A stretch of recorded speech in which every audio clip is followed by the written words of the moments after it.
Sinabihan ni Olga si Don Julio tungkol sa pamilya ni Mokang, lalo na sa pagiging mukhang abusado ni Edwin. Astang senyorito si Edwin sa almusal at mapagmando sa katulong, kaya sinabihan nito ng kanyang mga magulang. Nakatanaw sa malayo si Olga sa kanila. Kinaramdam ni Don Julio sa pamilya ni Mokang na siya pa rin ang boss at mukhang nairita sa pagusyoso ng mga ito tungkol sa pagyaman niya. Si Tindeng ay nagmumukmok pa rin sa kwarto dahil sa sinabing di Tanggol.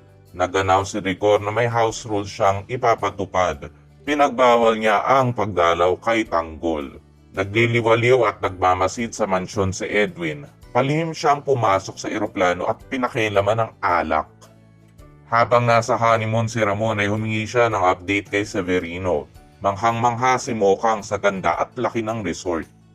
Winarningan ng inmate si Bubbles sa magagalit si Bong dahil hinatiran niya ng pagkain si Tanggol.